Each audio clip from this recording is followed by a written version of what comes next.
7 de la noche en Bogotá, Quito y Lima. Damos inicio a Directo América de France 24 cuando son también las 6 en Ciudad de México y las 9 en Buenos Aires y Montevideo. Vamos ya con los principales hechos del día.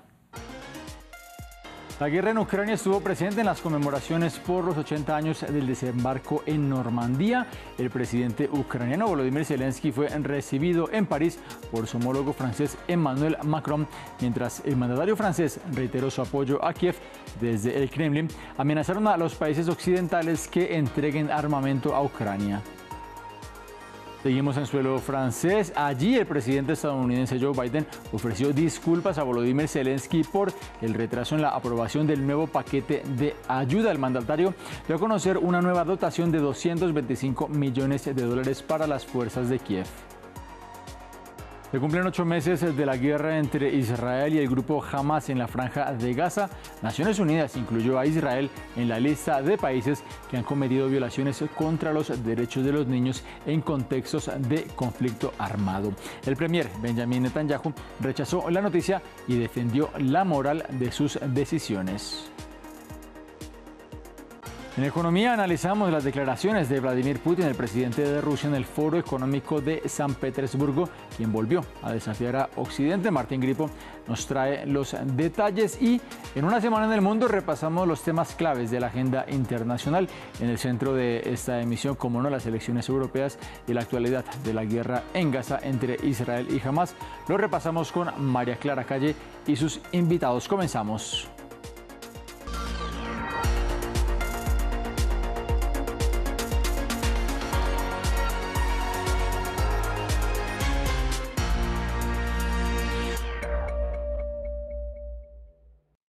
Recuerden que pueden participar con nosotros a través de nuestras distintas plataformas con el numeral Directo América F24.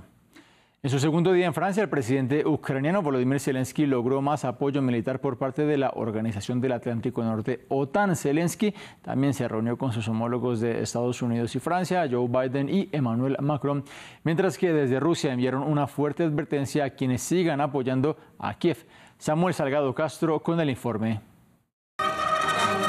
De la retórica a la acción, el presidente de Francia, Emmanuel Macron, se reunió en el Elíseo con su homólogo ucraniano Volodymyr Zelensky para discutir un apoyo perdurable a Kiev en la guerra contra Rusia. Hemos tomado una decisión a nivel europeo con un mecanismo para Ucrania y dinero que hemos recaudado congelando activos rusos. Francia seguirá apoyando a Ucrania de todas las formas posibles, tanto a nivel europeo como en el debate sobre la adhesión de Ucrania a la Unión Europea. El gobierno francés confirmó el envío de aviones de caza a Ucrania y también se comprometió a entrenar una brigada de 4.500 soldados ucranianos de forma inmediata. En los próximos días, Francia consolidará una coalición de países para enviar instructores militares a terreno en Ucrania. Zelensky agradeció y destacó la importancia de esta discusión. Apoyamos la iniciativa del presidente Macron de enviar instructores a Ucrania. Esto simplemente acorta la duración del entrenamiento. Muchos países de la OTAN entrenaron a nuestros militares en sus territorios. Ahora la diferencia es que de esta manera todo será más corto y más efectivo. Pero el alto nivel de participación de Francia y otros países miembros de la OTAN amenaza con una escalada en la guerra en Ucrania. El presidente ha dicho lo que quería decir. Esto sugiere muy claramente que el suministro de armas que nos dispararán no puede quedar sin consecuencia. Peskov se refirió a los comentarios recientes de Vladimir Putin, que sugirieron suministrar armas a rivales de las potencias occidentales que suministran armamento de largo alcance a Kiev. Como les comentábamos, el presidente ucraniano Volodymyr Zelensky se reunió también en suelo francés con el presidente estadounidense Joe Biden. Ambos coincidieron en París y el jefe de la Unión Americana ofreció sus excusas a Zelensky por la demora que hubo en el Congreso para aprobar un nuevo paquete de ayuda. Finalmente, declaró Biden que consiguió la luz verde para una nueva dotación de $225 millones. Pido disculpas por esas semanas sin saber qué estaba pasando en términos de financiación y porque tuvimos problemas para conseguir el proyecto de ley que teníamos que aprobar para obtener el dinero de algunos de nuestros miembros más conservadores que lo estaban retrasando, pero finalmente lo logramos. Y desde entonces, incluso hoy, he anunciado 6 paquetes de financiamiento significativo. Hoy también firmo un paquete adicional por $225 millones para ayudarles a reconstruir la red eléctrica. Cambiamos de tema. Se cumplen 8 meses de la actual guerra entre Israel y Hamás en la franja de Gaza. Unas 1.170 personas murieron ese día en la ofensiva por parte de las milicias palestinas. Este viernes, las autoridades en el enclave elevaron a 36.731 los fallecidos como consecuencia de los ataques israelíes. Sobre el terreno, el fuego cruzado continúa y en medio de un convulso panorama diplomático. La ampliación de esta noticia con Ramiro Cuevar Verena. Los bombardeos israelíes no cesan en Gaza. Horas después de que un ataque aéreo impactó contra una escuela de la UNRWA que funcionaba como refugio de desplazados, hecho que generó críticas de la comunidad internacional, una nueva agresión tuvo lugar en la zona sur y centro del enclave, dejando decenas de fallecidos, entre ellos el alcalde de Nuseirat, Eyad al-Magari. Alrededor de las 10:30 de la noche, el alcalde salió de la sede municipal principal hacia la sala de almacenamiento de agua en Musadar. Después de 10 minutos de llegar al lugar, nos sorprendió que hubiera un cobarde ataque aéreo y el objetivo del área de almacenamiento, lo que provocó el asesinato del alcalde de Nuseirat. En simultáneo, también continúa el avance de la ofensiva israelí en Rafah. Acompañado por un video donde se ven soldados presuntamente operando en Gaza, el ejército afirmó que ha matado docenas de combatientes de Hamás y destruyó infraestructura militar. La presencia militar en el último lugar relativamente seguro de Gaza provoca que algunos civiles decidan desplazarse nuevamente. Nos despertamos por la mañana y como pueden ver, todos están haciendo las maletas y se van. Todos desmontan sus tiendas y se van, pero ¿a dónde? Esta podría ser la 10ª vez que nosotros somos desplazados. Por mí, esta es la 7ª vez que me desplazan. ¿A dónde debo ir? Las negociaciones de paz están en un punto muerto con condiciones contrapuestas.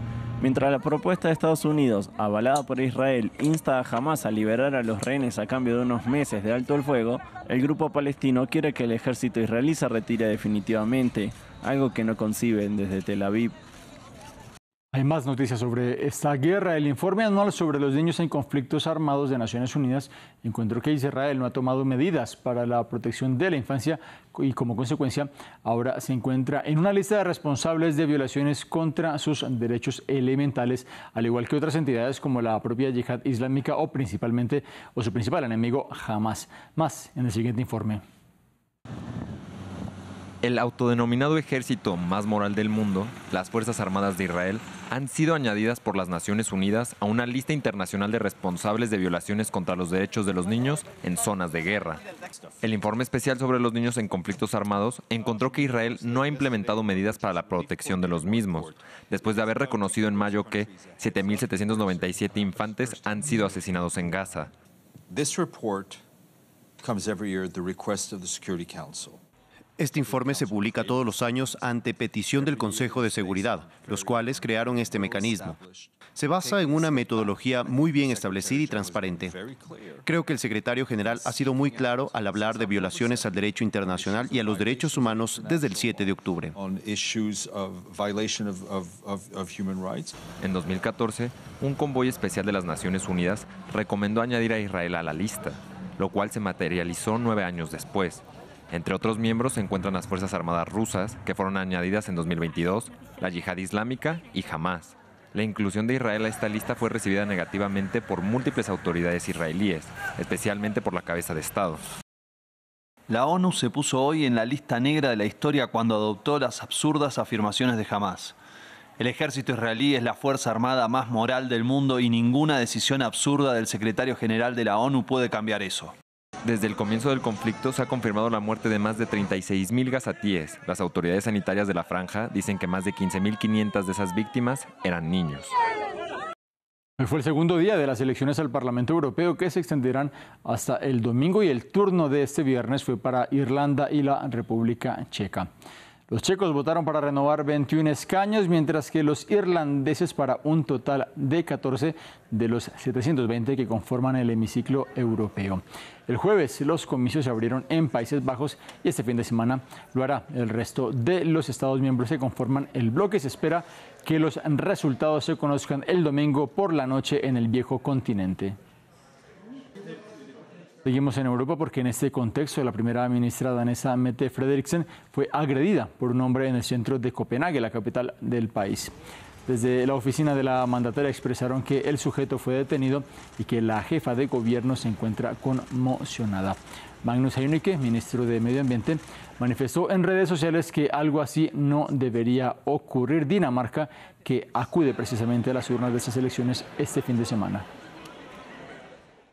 En Perú, una ley que busca una amnistía para militares y policías implicados en delitos cometidos durante el conflicto armado entre 1980 y el 2000 ya recibió su primer visto bueno en el Congreso.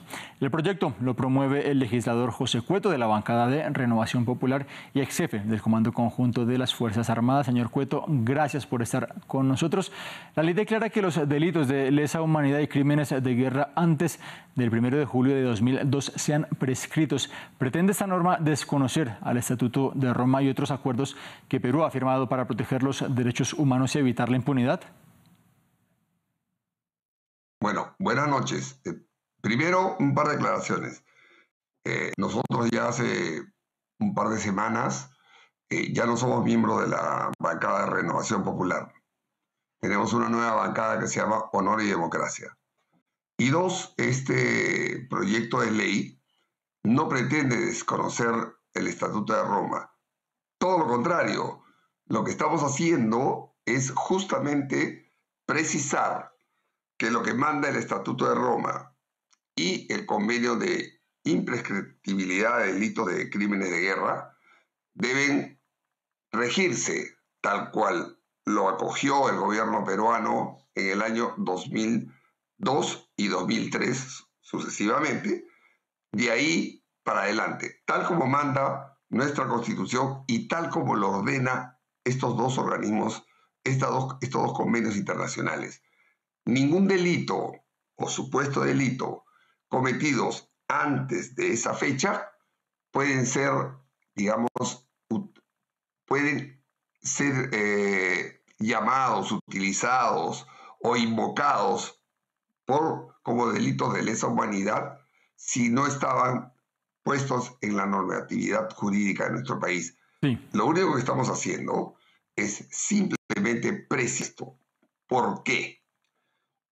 Hemos tenido y tenemos, desgraciadamente, una serie de jueces prevaricadores que, sabiendo, porque son abogados, son personas que han estudiado las leyes, han utilizado esta figura de la lesa humanidad para mantener por décadas, sin exagerar, por muchos años, sí, a muchos policías y militares y civiles involucrados en este tipo de juicios en forma permanente. Sí, señor Cueto, perdón, sobre lo que usted me comenta. La Corte Interamericana de Derechos Humanos, al margen de ese plazo, de esos tiempos, particularmente en el caso de los crímenes de la Cantuta, por ejemplo, es clara y señala que son inadmisibles a las disposiciones de prescripción. Bueno, es que esos crímenes o supuestos crímenes de ese y otros más tienen nombre y apellido aquí en el Perú. Tú a las instituciones que han invocado los delitos que se cometieron o supuestos delitos que se cometieron en esa época tienen nombre y apellido. Pueden ser asesinatos, pueden ser homicidios, lo que quieras. Y nosotros no estamos yendo en contra de ello. Lo que sucede es que han utilizado la figura de la lesa humanidad para mantenerlos en vivo durante tantos años y con ello a toda la gente que está involucrada, sea inocente o no.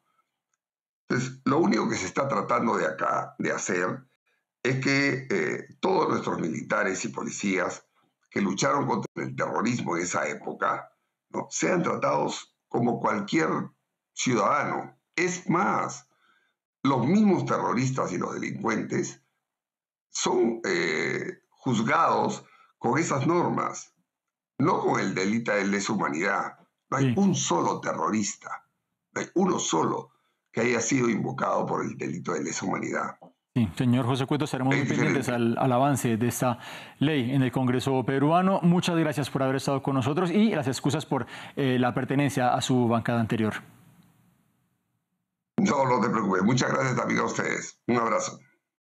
Seguimos en América Latina porque el presidente brasileño Lula da Silva pidió a su homólogo venezolano Nicolás Maduro una amplia presencia de observadores internacionales en las elecciones generales del 28 de julio.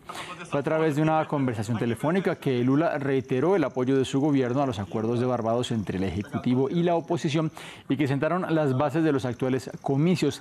Este llamado del mandatario brasileño viene días después de que la autoridad electoral de Venezuela retirara su invitación a los observadores de la Unión Europea.